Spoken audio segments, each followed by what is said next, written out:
I've been using an Apple Watch every single day for almost 10 years now. And during this time, I've used every single Apple Watch model, some for only a few days or weeks to review, whilst others I have used for years. And as some of you may already know, for the past 3 years, I've been using this Apple Watch Series 7, as I didn't really feel the need to upgrade to the Series 8 or 9 since I didn't need that temperature sensor from the Series 8 or the double tap feature and faster as 9 chip from the Series 9. But what I told you was that if the Series 10 was a major upgrade to the Series 7, then I would finally switch to it.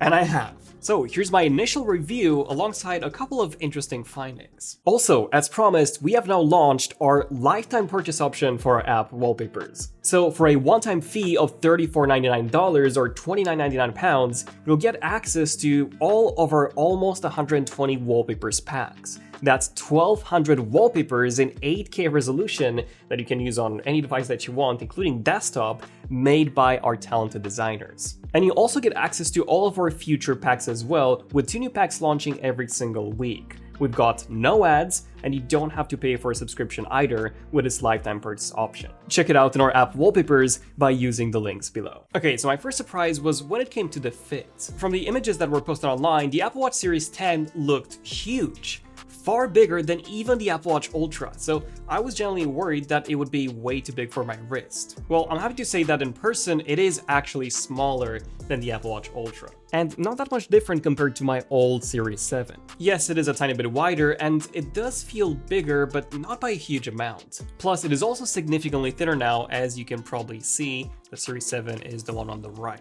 And even when compared to my very first Apple Watch Series 0, the thinnest Apple Watch to ever be released, the Series 10 is also thinner.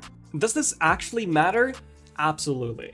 The Series 10 now simply sits way closer to my wrist, which means that it can finally go under some of my tighter shirts, where in some cases the Series 7 did struggle with. So wearing the Series 10 feels like I'm wearing a regular watch. Not even to mention that it is considerably lighter than my old stainless steel Series 7. It's about half the weight, so I don't feel that weighty drag effect on my wrist anymore. And by the way, I am using the jet black aluminum version.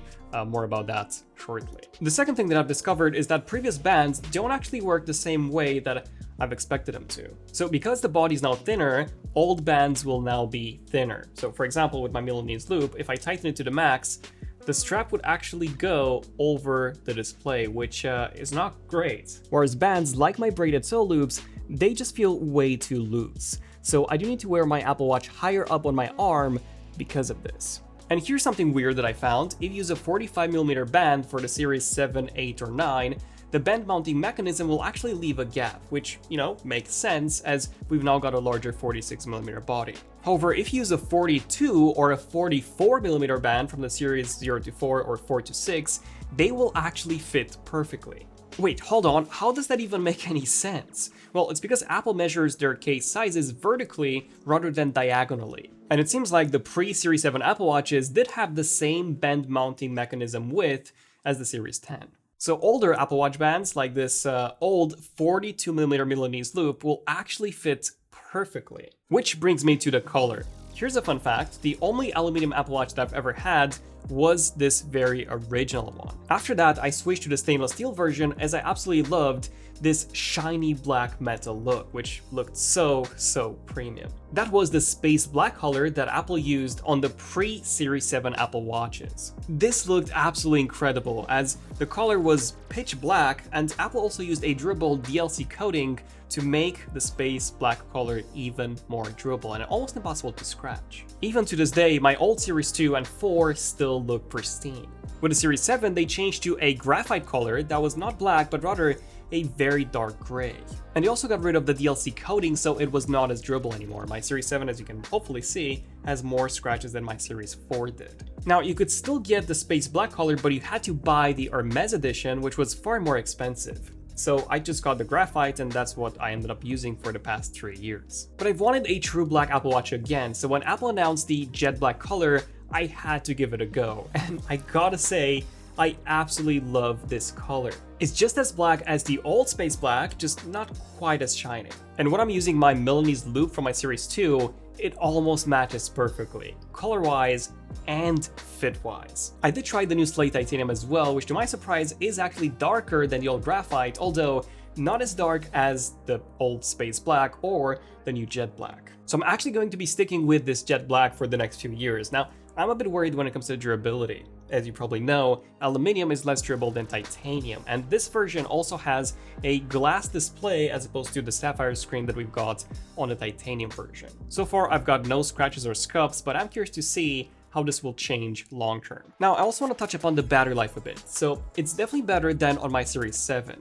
Which was already at 81% battery health, but it is not considerably better. I get about a day and a half out of it, which is what I also used to get with my Series 7 at launch. Now, to give you some specific numbers, I did a couple of workouts at the gym with just the Series 10. So I left my iPhone at home, I had cellular turned on, and I was listening to podcasts while also having the workouts app open. So I was pushing this thing to the max. And during my 1.5 hour workout, the Series 10 dropped 30% battery. So based on this, if you are to go out on a hike without your phone and you just use your Apple Watch for tracking your workout and listening to music, all at the same time via cellular, you should get about 5 hours. Definitely not enough for a full day of hiking. Now, of course, there are ways of improving this. You can turn on low power mode, which will disable a couple of things like the always on display, notifications will be delayed, and a couple of other limitations. However, for me, this is actually fine. And hey, if it still dies too quickly, as long as you've got a power bank with you, you'll be able to charge it super fast. It now charges to about 80% in just 30 minutes as opposed to 50% of the Series 7, 8, or 9. Also, the Ultra takes 1 hour to charge to 80%, so the Series 10 charges twice as fast. Now, if you don't like carrying a battery bank with you and you also don't want to wait 30 minutes for your Apple Watch to recharge, that's where the Apple Watch Ultra comes in. And I've used the Ultra 2 for a tiny bit, and I've got some thoughts here as well against the Series 10.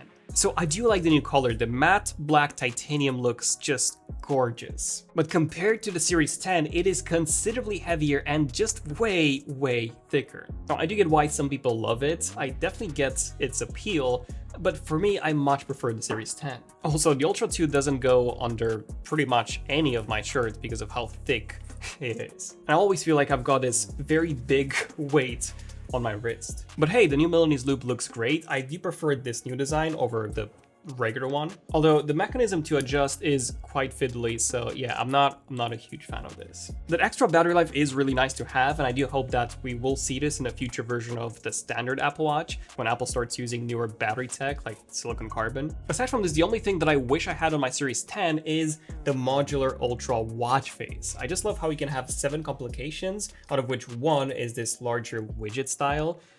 You cannot actually have the same on the Series 10. Like, even if you use the infographic watch face, which gives you 8 complications, you cannot actually have any of them be this larger widget style, which can actually give you a lot more info. And speaking of watch faces, the Series 10 does let you see the second hand on the always on display now, but this only works on the 2 new watch faces, so the Flux and then Reflections. That's it. This does not work on any of the older watch faces. Some people have said that this is because of complications. That is simply not true. You can modify the Reflections watch face to also have complications, and there you go. Second hand still works in the always on. So I do hope that Apple updates all of the older watch faces with this feature as well. Other than that, a couple of quick other findings. I haven't really noticed that wider angle field of view for the OLED screen. To me, it looks the same as the Series 7. And that tiny speaker grill luckily hasn't gotten clogged with dirt yet. We'll see how long this takes until it happens. And speaking of the speaker, I did use it to listen to a meditation before going to sleep, which was actually quite nice to do on the watch itself without needing AirPods. Something that allows you to feel comfortable and receptive to the sounds. So all in all, I am quite happy with the Series 10, and I do think that if you've got an older Apple Watch, even a Series 9, you could consider upgrading to the Series 10, especially since Apple takes multiple years to update their design, so I don't see this design changing until probably the Series 13. But what do you guys think? Let me know down below. And don't forget to check out our new lifetime purchase option for our app wallpapers. I'm Daniel, this is ZONEofTECH, and I'll see you guys in the next one. ZONEofTECH, signing out. Cheers.